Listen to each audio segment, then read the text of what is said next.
ಇನ್ನು ಡಿ.ಕೆ. ಶಿವಕುಮಾರ್ ಮೂಲರಾಮ ಮತ್ತು ರಾಯರ ಆಶೀರ್ವಾದ ಪಡೆದಿದ್ದಾರೆ. ಸೊ ದೇವರ ಅನುಗ್ರಹದಿಂದ ಖಂಡಿತವಾಗ್ಲೂ ಅವರ ಇಷ್ಟಾರ್ಥ ಈಡೇರುತ್ತೆ ಅನ್ನೋ ಒಂದು ಮಾತುಗಳನ್ನ ಮಂತ್ರಾಲಯದ ಪೀಠಾಧಿಪತಿ ಸುಬುಧೇಂದ್ರ ತೀರ್ಥರು ಹೇಳಿಕೆ ನೀಡಿದ್ದಾರೆ. ದಂಪತಿ ಸಮೇತರಾಗಿ ಡಿ.ಕೆ. ಶಿವಕುಮಾರ್ ಇಡೀ ದಿನ ಮಂತ್ರಾಲಯದ ಪೂಜೆ ಪುನಸ್ಕಾರಗಳನ್ನು ನೆರವೇರಿಸಿದ್ರು. ತುಲಾಭಾರವನ್ನ ಕೂಡ ನೆನ್ನೆ ಮಾಡಿದ್ರು. ಅವರ ಕುಟುಂಬಕ್ಕೆ ಶ್ರೇಯ, ಕ್ಷೇಮ, ಆರೋಗ್ಯ ಸಿಗಲಿ. ಹಾಗೆ ಮಂತ್ರಾಲಯದ ಪೀಠಾಧಿಪತಿ ಸುಬುಧೇಂದ್ರ ತೀರ್ಥರು ಹೇಳೋ ಪ್ರಕಾರ ಅವರ ಇಷ್ಟಾರ್ಥಗಳೆಲ್ಲವೂ ಕೂಡ ಈಡೇರುತ್ತೆ ಅನ್ನೋ ಒಂದು ಮಾತುಗಳನ್ನು ಕೂಡ ಹೇಳಿದ್ದಾರೆ.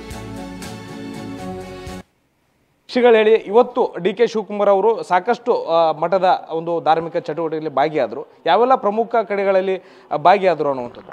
ಮುಖ್ಯವಾಗಿ ಗ್ರಾಮ ದೇವತೆ ಮಾಂಚಾಲಮ್ಮ ದರ್ಶನ, ಅದೇ ರೀತಿಯಾಗಿ ರಾಘವೇಂದ್ರ ಸ್ವಾಮಿಗಳವರ ದರ್ಶನ, ಮೂಲ ರಾಮದೇವರ ವಿಶೇಷ ಪಂಚಾಮೃತ ಪೂಜೆಯಲ್ಲಿ ಪಾಲ್ಗೊಂಡಿದ್ದರು. ಮತ್ತು ಗೋಶಾಲೆ, ಮುಖ್ಯವಾಗಿ ಗೋಶಾಲೆಯನ್ನು ಸಂದರ್ಶನ ಮಾಡಿ ಬಹಳ ಸಂತೋಷವನ್ನು ವ್ಯಕ್ತಪಡಿಸಿದರು. ಅಲ್ಲಿ ಗೋವಿನ ದರ್ಶನ ಪೂಜೆಯನ್ನು ಕೂಡ ಅವರು ಮಾಡಿದರು. ರಾಹುಲ್ ಗಾಂಧಿ ಅವರ ಜೊತೆಯಲ್ಲಿ ಬಂದಾಗ ನೀವು ಕುಟುಂಬ ಸಮೇತವಾಗಿ ಬರಬೇಕು ಅಂತ ನಾವು ಹೇಳಿದ್ವಿ. ಇವತ್ತು ಅವರು ಕುಟುಂಬ ಸಮೇತವಾಗಿ ಬನ್ನಿ ಅಂತ ನಾವು ಕರೆದದ್ದಕ್ಕೆ ಬಂದಿದ್ದಾರೆ, ದರ್ಶನ ಮಾಡ್ಕೊಂಡಿದ್ದಾರೆ. ಶ್ರೀಗಳ ಮತ್ತೊಂದು ವಿಚಾರ, ಇಲ್ಲೊಂದು ಕಡೆ ಮೂಲ ರಾಮದೇವರ ಪೂಜೆ ವರ್ಷಕ್ಕೆ 2 ಸಾರಿ ಏನೋ ಅದು ಅಭಿಷೇಕ ಬರುತ್ತೆ, ಮಹಾ ಅಭಿಷೇಕದಲ್ಲಿ ಪಾಲ್ಗೊಂಡ್ರು.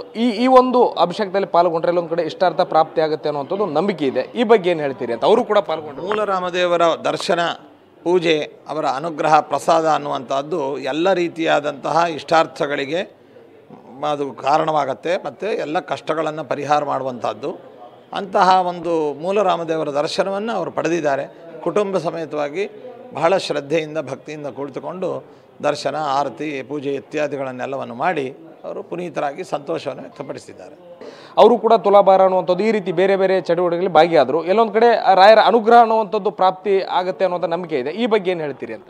ಈಗ ನೋಡಿ, ಒಂದು ರಾಯರ ಅನುಗ್ರಹ ಅನ್ನುವಂಥದ್ದು ಇಲ್ಲಿ ಬರುವಂತಹ ಪ್ರತಿ ಭಕ್ತರಿಗೂ ಆಗುವಂಥದ್ದು ಅವರವರ ಅನುಭವಕ್ಕೆ ತಿಳಿದಂಥ ವಿಷಯ. ಆ ಒಂದು ಹಿನ್ನೆಲೆಯಲ್ಲಿ ಅವರು ಬಂದಿದ್ದಾರೆ. ಅವರಿಗೆ, ಅವರ ಕುಟುಂಬಕ್ಕೆಲ್ಲ ಕ್ಷೇಮ ಆಗಲಿ ಅಂತ ದೇವರಲ್ಲಿ ನಾವು ಪ್ರಾರ್ಥಿಸ್ತೀವಿ. ಎಲ್ಲೊಂದು ಕಡೆ ರಾಜ್ಯದಲ್ಲಿ ಒಂದು ಚರ್ಚೆ ಆಗ್ತಾ ಇರುವಂಥದ್ದು ಏನಂತಂದರೆ, ಡಿ.ಕೆ. ಶಿವಕುಮಾರ್ ಅವರು ಮುಂದಿನ ಮುಖ್ಯಮಂತ್ರಿ ಅನ್ನುವಂಥದ್ದು ಚರ್ಚೆ ಇದೆ. ಈ ಬಗ್ಗೆ ಅವರು ಬಂದಿದ್ದಾರೆ ಅನ್ನೋಂಥದ್ರ ಬಗ್ಗೆ, ಅಂದರೆ ಟೆಂಪಲ್ ರನ್, ರಾಯರ ದರ್ಶನಕ್ಕೆ ರಾಯರ ಮೊರೆ ಹೋಗಿದ್ದಾರೆ ಅನ್ನೋಂಥ ವಿಚಾರ, ಈ ಬಗ್ಗೆ ಏನು ಹೇಳ್ತೀರಿ ಅನ್ನೋಂಥದ್ದು? ನೋಡಿ, ಇದು ರಾಜಕೀಯ ವಿಷಯ. ಇದನ್ನು ರಾಜಕೀಯ ಮಾಧ್ಯಮದಲ್ಲಿ ನೀವು ಕೇಳಬೇಕು. ಇಲ್ಲಿ ಧಾರ್ಮಿಕವಾಗಿ ಬಂದಿದ್ದಾರೆ, ಧಾರ್ಮಿಕವಾಗಿ ಆಶೀರ್ವಾದ ಮಾಡಿದ್ದೀವಿ, ಅಲ್ಲಿಗೆ ಬಾಕಿ ಯಾವುದೇ ಇದಕ್ಕೆ ಶ್ರೀಗಳು, ಯಾಕಂತ ಹೇಳಿದ್ರೆ ಜನರ ಬೆಂಬಲ ಜೊತೆಗೆ ದೈವ ಬೆಂಬಲ ಇರಬೇಕು ಅನ್ನುವಂಥ ನಿಟ್ಟಿನಲ್ಲಿ ಸಾಕಷ್ಟು ಜನ ಹೇಳ್ತಾರೆ. ಹಾಗಾಗಿ ದೈವ ಬೆಂಬಲಕ್ಕಾಗಿ ಅವ್ರು ಇಲ್ಲಿ ಬಂದಿದ್ರು ಅನ್ನೋಂಥ ವಿಚಾರ. ನೋಡಿ, ಒಂದು ದೈವ ಬೆಂಬಲ ಇದ್ರೇ ಈ ಕ್ಷೇತ್ರಕ್ಕೆ ಬರಲಿಕ್ಕೆ ಸಾಧ್ಯ. ಯಾಕೆಂದರೆ ಮಂದಭಾಗ್ಯರಿಗೆ ದೊರೆಯದಿವರ ಸೇವಾ ಅಂತ ಅನೇಕ ಮಹಾನುಭಾವರುಗಳು ಎಲ್ಲ ಹೇಳಿದ್ದಾರೆ.